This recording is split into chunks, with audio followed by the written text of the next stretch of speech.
So welcome guys to another episode of NBA Fantasy Lounge. It's actually been a while since I've made a video and I apologize for not making one for a while, but I am back now after a couple of busy weeks and I'm ready to make some videos now with the NBA season just around the corner. I'm super excited for this particular season and with 2 days here, what I wanted to do was make a quick video on potential waiver wire picks for week one. So these could be players that could either push you over the line if you're in a close matchup and you need a couple of extra stats to push you over, or if you have some injuries for the week as well. So what I've got here is I've got the injury chart up for this particular day, which is the 17th of October. So it's a couple of days before the season starts. And what I'm going to do is just going to walk through a few players that I think may be good and give you a bit of my analysis as to why. And then later we'll look at the schedule as well to finish off and just explain a couple of tips there as well. So with Atlanta, Bogdanovic is still out. And maybe even for the week he may be out. I think DeAndre Hunter, if he's still in your waiver wire, may be a good pick. He's still available in some people's waiver wires, depending when you're the 12 or 14 league, 12 or 10 team league. And I think he might be good as well, just for some points, threes, steals, and maybe a couple of rebounds as well. If we move down to Boston as well, I think with Robert Williams out, I don't really think a center is going to get all the backup minutes. I actually think that they may go small. I may be wrong, but I think with a new coach, they may go small. And I think Derrick White, may be getting a couple of extra minutes with Robert Williams out as well, because they need some playmaking and they're probably going to go small. And he's a great defender as well. So I think that he suits their lineup perfectly because they are a defensive-minded team as well. If we move down as well, Charlotte with LaMelo Ball out, that's an easy one. Terry Rozier obviously is going to get a bunch of minutes. I would not think that Dennis Smith Jr. is going to get too many minutes. I may be wrong. Obviously, they have a new coach with Steve Clifford, and he does like to trust veteran players more than rookies. So those of you who think that Mark Williams definitely going to heap some minutes, and maybe even not Kai Jones, who's the other guy, Nick Richards, I think his name is. They may get some, but I need to see it before I believe it. I'm pretty sure Mason Plumlee is going to get all the minutes there. But anyway, centers aside, sorry, that was a bit off topic. I think with LaMelo Ball, you're going to see a lot of Terry Rozier and probably even James Bouknight. Bouknight should be on most people's radar, and he's just obviously going to get you a lot of points and threes.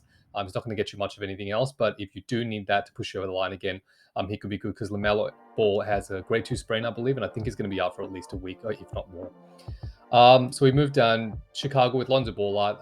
Ayo Dosunmu is going to be the starting point guard, but I mean, he's going to split those minutes with Caruso. I think Caruso is actually a better pickup than Dosunmu. So if you need a couple of defensive stats or a little mixed bag, as he gets a couple of rebounds, points, assists, and steals, and even maybe a block or two, Caruso's your man there. I want to scroll down a bit more and hit some of the heavier targets. So I do like... with Indiana, I know that Tyrese Halliburton will play, but if he ever doesn't play, I think TJ McConnell is an awesome pickup. I think he's really underrated. And if you look at his stats when he plays, or even in the reserve role, he's going to absolutely kill it with assists, steals, and high field goal percentage as well. And he does chip in a couple of rebounds as well, which is great. Los Angeles Lakers. So I wanted to catch up the Lakers. I think a key pickup for this particular week could be Kendrick Nunn. The reason being is that Schroeder looks like he's not going to play, and Westbrook's got a hamstring injury in his day-to-day. I think he's going to miss maybe a couple games, and with Troy Brown out as well. I just don't think they have much else at the point guard position, so I think Kendrick Nunn may get a lot of their minutes as well there. And because he's a two-way guard as well, he's a point guard and a shooting guard. He's more of a shooting guard than a point guard. I think he may get a lot of those minutes with Lonnie Walker and take up a lot of those usage as well with the shots. Memphis, an easy one here is Brandon Clarke. Now, I don't think he's going to be great. He actually just did a sign-on extension, which you can see here, $52 million, which is good for him. I think that with Jaren Jackson out for a while, and maybe even Zion Williams out for a while, he might be in for a bit of a better run. However, Memphis do like to go small, and I think, in my opinion, with JJJ gone, I think it's going to be Dillon Brooks and mainly Desmond Bane who's going to take up a lot of that usage that he's gone. But I think Brandon Clarke could be, a good pickup. But in the past, he hasn't always proven himself when there's been time. Not that he's not a good player. He's just, for fantasy purposes, he doesn't always fill it in. So we've moved down the list as well. We have... So Orlando, I think with Markelle Fultz out as well as Gary Harris, I think a good pickup could be Cole Anthony. Now Jalen Suggs, I just read that he's actually going to be probably ready for game one. So he's going to be splitting the minutes with Cole Anthony. But I think we saw that last season, even when he splits the minutes with Cole Anthony still has the propensity to put up some pretty decent stats. He's not going to be like the first half of last year, that was nuts. But, he may be good for a couple of points, threes, rebounds, and assists. Now, just remember as well, they have a completely different team. They've got Paolo Banchero there, and Franz Wagner is probably going to be in a bigger role than he was last season. So it's not, you're not going to get superstar stats from him, but, he could could be a good pickup if you need a guard with Fultz out for a while. We moved down as well. Toronto, I think with Chris Boucher out, that makes Precious Achuiwa the main off-the-bench player. So he's going to come in. I think Kem Birch is still going to start at center, and you're going to see Precious Achuiwa take up most of the minutes there, which is awesome because he can really light it up sometimes with some good minutes as well. So he's good with maybe 10 points, 8 rebounds, 7 rebounds, and a 3 here or there, and he gets a block or a steal here and there as well. So he could be a good pickup as well. With Utah as well, their center position, I don't know what's going to happen. I mean, I can't imagine Kessler Walker starting, and as a book, he's still going to be away. So that means that, in my opinion, Kelly Olynyk's probably going to get quite a few minutes here. So he's probably still on people's waiver wires, and I think that he's going to do well to start off the season.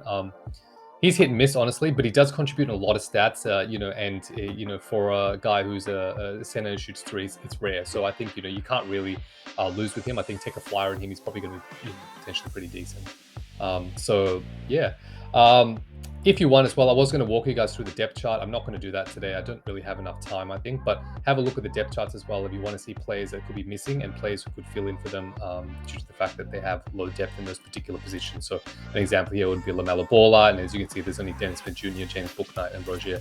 Cody Martin doesn't really play shoot. He more plays small forward, in my opinion, with the other 3 guards that will take up LaMelo's role. So have a look at that if you want to take a bit of a deeper dive insight into it. So week 1 is really hard as well to predict all this stuff. I'm just giving you a couple of tips off the top of my head. And one thing as well that I wanted to quickly show you guys is the schedule for this week. So this is really important. I always check out the schedule when possible. And the reason I check it out is I love double headers here. So for example, Chicago Bulls, I talked about picking up Caruso potentially earlier.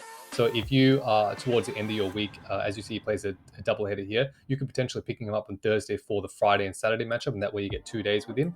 And then potentially you could look at picking up someone from Minnesota, for example, to get that next Saturday and Sunday, the Sunday and Monday matchup as well. So try and look for those sort of players when you are picking up players off the waiver wire. Look at how many games they're playing and when they're playing them, so you can potentially max out without using your waiver wire picks as much. So you might pick up 2 players but get 4 games out of both of them each over 3 days or 4 days, just because of the fact that they're both going through double headers. So it is rare, but try and time your picks like that. Sometimes you may have a better player, like let's say Derrick White, you really like, not Derrick White, but let's say you like DeAndre Hunter from Atlanta, but he's only playing 1 game. You could get more potential value by getting Derrick White off the waiver wire because he's got 2 games over that 1 game. If you picked him up on Friday. So that's something to think about as well. So I just wanted to put it here. Week 1, there's not much to talk about with the schedule because most teams are playing 3. I can just call out the teams that are playing 2. So you got Dallas Mavericks playing 2, Milwaukee playing 2. So if you have those 2 teams, I think just be a bit wary. You may need to pick up some other players. That's if you don't have a player cap for the week. If not, everyone else is playing 3. Week 1 is always like, experimental week. Everyone gets a sort of even amount of games, and it's just going to be interesting to see what happens, really. So I'll be back with more sort of insights as well if I think anything is important. Otherwise, I think that's a short little quick video to get everyone started for week 1. And I'm going to be doing this every week going forward as well. Give you guys my tips on who I think will be good for the week and who's sort of good to monitor as well. I want to start a bit of a watch list and give you guys a few tips on who to monitor as well, just in case players get injured and stuff. Because sometimes it's, the difference between you winning or losing is just being like really high in a play and monitoring it until someone else gets injured. Then, bam, time to pick him up. So that's what I'm planning to do as well. Otherwise, guys, hope you enjoyed the video. Give it a like if you did enjoy it. And like I said, I always promise to make more videos, and I really intend to. So hopefully nothing else changes in my life. Otherwise, I will see you in the next video. And thanks very much for watching, everyone. And have a great week. Good luck for everyone with week 1. And I'll see you in probably a couple days. Take care, guys. Have a good one.